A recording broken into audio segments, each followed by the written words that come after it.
अस्सलाम वालेकुम वरहमतुल्लाहि वबरकात।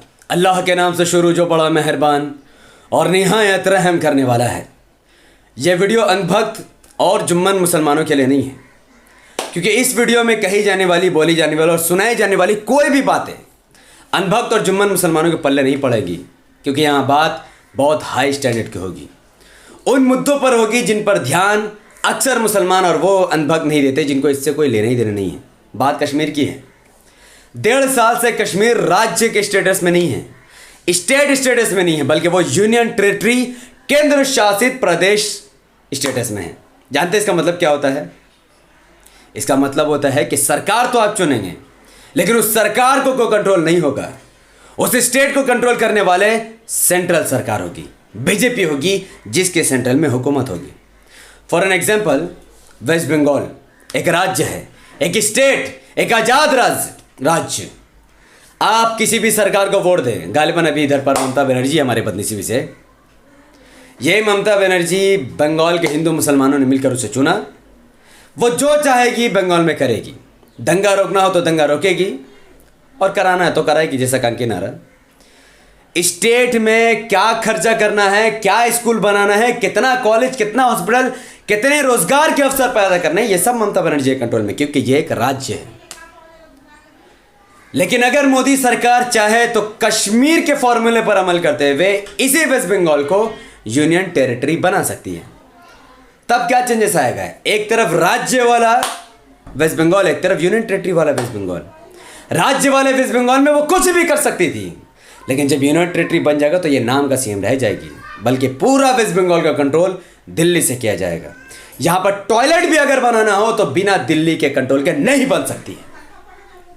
और आज पार्लियामेंट में बैरिस्टर असदुद्दीन ओवैसी साहब ने यही मुद्दा उठाया, जिसको मैंने अभी आपको डिफाइन किया ताकि आपको लेक्चर समझने में आसानी हो कि आखिर असद साहब ने ये क्यों कहा कि सिर्फ कश्मीर का बात नहीं है, कि सिर्फ कश्मीर को लोगों ने मुस्लिम मेजोरिटी है बोल के इन लोगों ने उसको यूनियन टेरिटरी बनाकर वहां के नौजवानों को, भविष्य को बर्बाद करके रख दिया।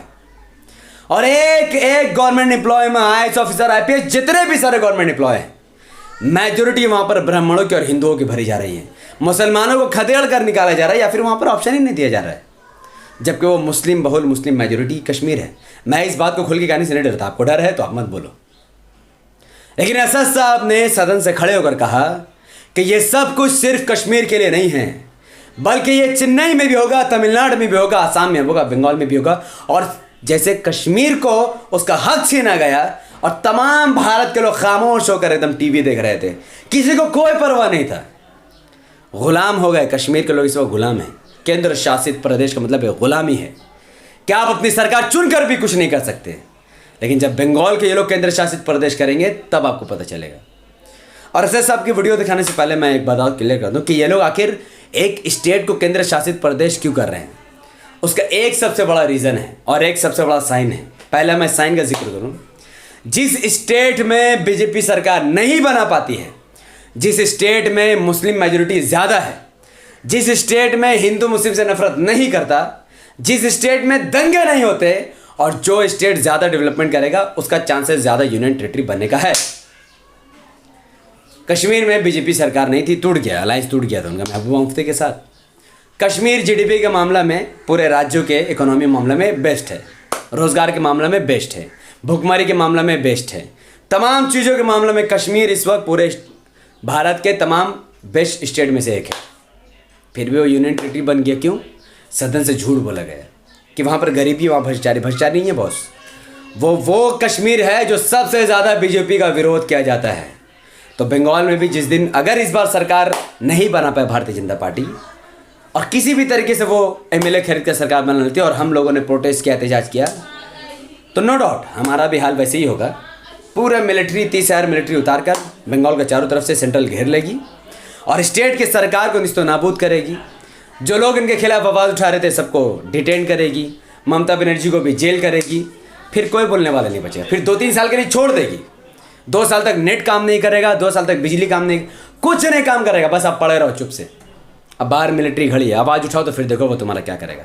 लेकिन मैं कहता हूँ कि अगर ये बंगाल में भी हुआ जो कश्मीर में हुआ, तो जैसे कश्मीर के लोग अपने लिए लड़ रहे हैं ना कॉन्स्टिट्यूशन के हिसाब से, वैसे हम भी लड़ेंगे। पीछे हटने की ज़रूरत नहीं है। हम अगर अपनी आवाज़ दबाएंगे तो ये हुकूमत पूरे भारत को गुलाम बना लेगी, ईस्ट इंडिया कंपनी वाला हाल होगा। खैर, अब आप स्पीच सुनिए बैरिस्टर असदुद्दीन ओवैसी की मुखालिफत में खड़ा हूं और इसलिए खड़ा हूं क्योंकि मेरा एक पार्टी का कंसिस्टेंट पोजीशन है कि जब इस हुकूमत ने दफ़ा 370 को अपनी ब्रूट मेजॉरिटी के ताकत की बुनियाद पर अनकॉन्स्टिट्यूशनल तरीके से उसको ख़त्म किया, मैंने उस वक्त कहा था कि कॉन्स्टिट्यूशनल ब्रीच है और मेरा ये कंटिन्यूस मौक़िफ़ है। सर, मैं इस बिल की मुखालिफत इसलिए भी करता हूं क्योंकि इसी ऐवान में खड़े होकर वज़ीर दाखिला ने कहा था कि ये हुकूमत जल्द से जल्द रियासत जम्मू कश्मीर के स्टेटहुड को बहाल करेगी। आज आप उस अपने वादे से मुनहरिफ हो रहे हैं क्योंकि जब आप जम्मू कश्मीर केडर को एमगुट में मिला रहे हैं तो इससे आपकी नीयत का साफ इज़हार होता है कि आपने जो उस ऐवान को उस वक्त वादा किया था कि जम्मू कश्मीर की दोबारा रियासत को बहाल किया जाएगा, वो सच्चाई पर मबनी नहीं था, वो सिर्फ महज अल्फाज थे या जुमले थे। तीसरी बात यह है कि सर, एक ऐसी रियासत जहां पर मुसलमान तनासुब में ज़्यादा हैं मगर पहले से अफसरशाही में उनका तनासुब बहुत कम था। मैं आपका आदाद शुमार आपके सामने रखता हूं सर। 24 सेक्रेटरी के पोस्ट हैं जिसमें से सिर्फ 5 कश्मीरी मुसलमान हैं। 58 IAS के पोस्ट में सिर्फ 12 मुसलमान हैं, यानी 17.24। 2011 की मरदमशुमारी के मुताबिक सर जम्मू कश्मीर में 68.31 मुसलमानों की आबादी है और 28% हमारे हिंदू भाइयों की आबादी है। मगर अगर आप देखेंगे टायर 2 में सर दूसरे दर्जे के 523 इंतजामी अफसरान, जिसे कश्मीरी एडमिनिस्ट्रेटिव ऑफिसर सर्विस कहते हैं, 220 यानी 523 में से 220 यानी 42.6 कश्मीरी मुसलमान हैं। IPS में आ जाइए सर, 66 पोस्ट हैं जिसमें से सिर्फ 7 मुसलमान हैं। दूसरे दर्जे के अफसरान में 248 में 108 यानी 43.54% मुसलमान हैं। अब आप मुझे बताइए कि आप क्या करने जा रहे हैं। अच्छा सर, यहाँ पर यह कहा गया कि कश्मीर बड़ा बैकवर्ड है। कश्मीर का खित्ता बैकवर्ड नहीं है, ये आपकी गलतफहमी है और आपके जो दिमाग में जो फीड किया गया है वो नफरत की बुनियाद पर। सच्चाई यह है कि इस खित्ते में गुर्बत की सतह से नीचे का तनासुब 10.31 है और पूरे भारत में 21.92 है। मैं सरकार से जानना चाहता हूं कि आखिर आप कश्मीर की रियासत के स्टेटहुड को बहाल करेंगे नहीं करेंगे। चौथा बात यह कि आपकी गलत फैसले की बुनियाद पर दूसरे ऐवान में एक भी कश्मीरी रुकने पार्लियामान नहीं है। ये हमारे मुल्क की, भारत की तारीख में तीसरी मरतबा ऐसा हुआ है। मेरा चौथा सवाल हुकूमत से यह है कि हम ये कहते हैं, ये आपका मानना सही है कि हमारे मुल्क में बाहर के दीगर ममालिक को मदाखलत करने की कोई जरूरत नहीं है, मगर आप उनको लेकर गए ना, आप तो यूरोपियन पार्लियामेंट के लोगों को लेकर गए। अब तीसरी मरतबा आप यूरोप के सफीरों को 16 फरवरी को खबर है कि आप लेकर जा रहे हैं। आखिर ये FDI नहीं है, क्यों यूरोप के लोग कश्मीर जाएंगे? आप एक ऑल पार्टी मीटिंग लेकर जाइए ना डेलीगेशन को। आप यूरोप के डेलीगेशन को कश्मीर लेकर जा रहे हैं, क्या आप चाह रहे हैं मदाखलत करना? इसको इंटरनेशनलाइज आप कर रहे हैं। मैं वजीर दाखिला से पूछना चाहता हूं सर कि आखिर कितने बच्चे कश्मीर के आगरा की जेल में, बरेली की जेल में, अंबेडकर नगर की जेल में हैं? मैं आपको एग्जाम्पल दे रहा हूं, खत्म कर रहा हूं स्पीकर साहब, कि बिलाल अहमद एक कुपवारा का बच्चा है, अमर सिंह कॉलेज श्रीनगर का है, 1600 किलोमीटर दूर श्रीनगर से जेल में है। उसके वालिद ने 25,000 रुपये की अपनी गाय को बेचकर गया, हाईकोर्ट में गया, हाईकोर्ट ने फैसला दिया कि उस बच्चे को श्रीनगर ट्रांसफर करो, एग्जाम लिखाओ, आप उसको नहीं मानते। एक और फैयाज है बरेली के जेल में, इसको आपने बरेली के जेल में डाल दिया। उसके वालिद ने 35,000 रुपया का कर्जा लेकर गया। अब बताइए आप, नवीद है बारामुल्ले का, कहां से ये अपनी जमीन बेचकर उसके वालिद गए।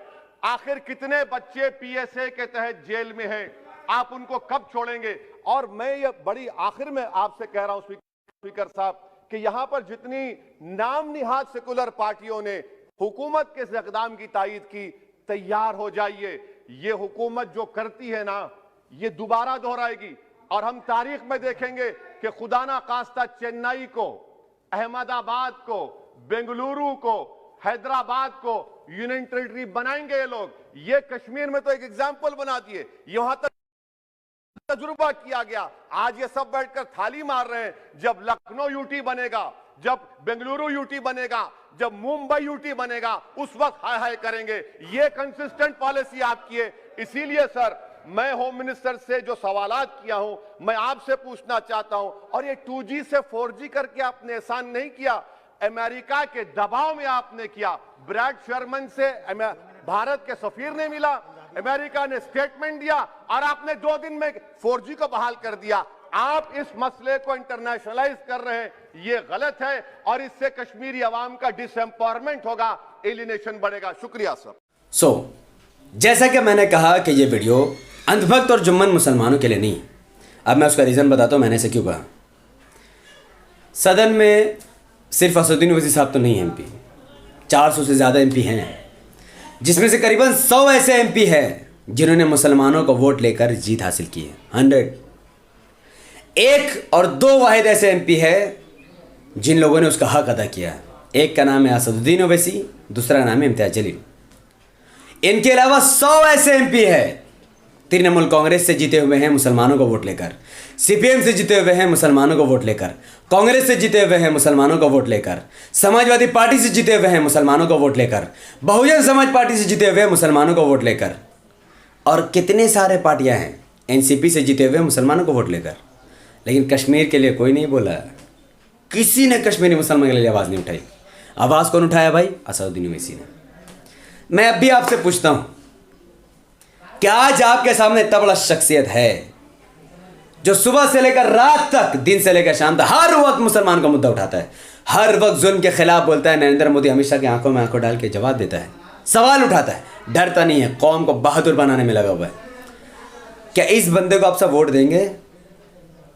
और अगर आपको लगता है कि यह कट्टरपंथ है, यह बैरिस्टर, एक महान इंसान, एक पढ़ा लिखा इंसान, अगर यह कट्टरपंथ है, तो मैं आपसे सिर्फ इतना ही पूछना चाहता हूं कि अगर यह कट्टरपंथ है तो क्या आप ममता बनर्जी को वोट दोगे, जिसके MP आज खामोश रहे?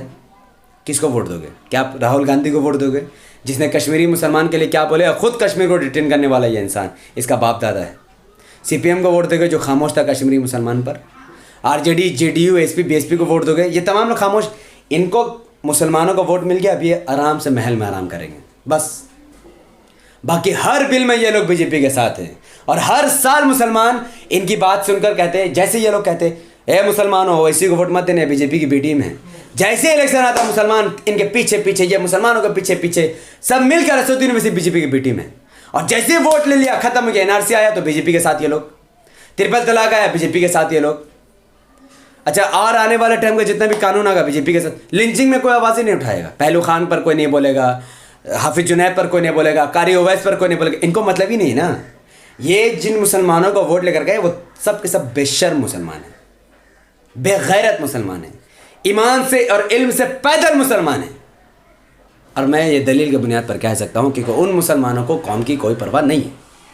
हाफिज जुनैद मरे तो मरे, तबरेज़ अंसारी मरे तो मरे, कारी ओवैस मरे तो मरे, पहलू खान मरे तो मरे, मोहम्मद अखलाक मरे तो मरे, लेकिन उन मुसलमानों को जो कांग्रेस की जुम्मन गुलामी करते हैं उनको कोई फ़र्क नहीं पड़ता इससे। जानते हैं क्यों? क्योंकि वो मुसलमान नाम के मुसलमान हैं, वो काम के मुसलमान, वो नबी के बिल्कुल भी आशिक नहीं है। अरे रसूलुल्लाह सल्लल्लाहु अलैहि वसल्लम फरमाते हैं कि मोमिन जिस्म के मानिंद है, कि जिस्म का एक हिस्सा भी दर्द में होता है पूरा जिस्म को बुखार आ जाता है, पूरा जिस्म उस दर्द को महसूस करता है। मोमिन उसी के मानिंद है। कांग्रेस को वोट देने वाले मुसलमान जिनके राज्य में लिंचिंग किया जा रहा है, मारा जा रहा है, घसीटा जा रहा है, छीना जा रहा है, हमारी माँ बहनों के साथ व्यवहार देखो कितना ख़राब है, छेड़ रहे हैं, क्या कुछ नहीं कर रहे, इनको कोई फ़र्क नहीं है। लेकिन अगर उन मुसलमानों को फ़र्क पड़ता, नबी की वो हदीस मानते, वो सच में खुद को मोमिन मुसलमान समझते, तो उस कांग्रेस का बॉयकॉट करके असद साहब का वोट देते, जो असद साहब कौम के लिए बोल रहा है। बस इससे ज़्यादा मैं कुछ नहीं बोलूँगा, बाकी आपकी मर्ज़ी है। मैं अब भी कहता हूँ कि जिसको इमाम में आकर कौम की और देश की और संविधान की रक्षा करनी है वो इमाम में करे। जिसको आज भी लगता हो कि वो TMC में घुस कर कौम के लिए भलाई कर सकता है तो वो करे। जिसको लगता है कि मैं CPM में घुस कर कौम की भलाई कर सकता हूँ तो वो करे। जिसको लगता है वो BJP RJD JDU में घुसकर कौम की भलाई कर सकते तो वो करे। लेकिन मैं लिख कर देता हूँ, सिवाय गुलामी के आप कुछ नहीं कर सकते, सिवाय दर्री बिछाने के, झंडा उठाने का आप कुछ नहीं कर सकते हैं, क्योंकि आप उनकी नज़र में दीमक हैं, खटमल है और एक बेगैरत बदजल इंसान है जो अपना ज़मीर बेच कर अपना घर बार को बचाने के लिए BJP से डर कर इन तमाम पार्टियों में सड़ा हुआ है। फैसला आपका, हौसला आपका, जज्बात का आपका। मेरा काम तो सिर्फ बातें को पहुंचाना है, उससे ज़्यादा मेरा कोई काम नहीं। बहुत बहुत शुक्रिया। अस्सलाम वालेकुम वरहमतुल्लाहि वबरकातुहू। अल्लाह के सलाम तेरे रहमत बरकात आप तमाम भाई और बहनों पर हमें अल्लाह भी पीस अपॉन अस।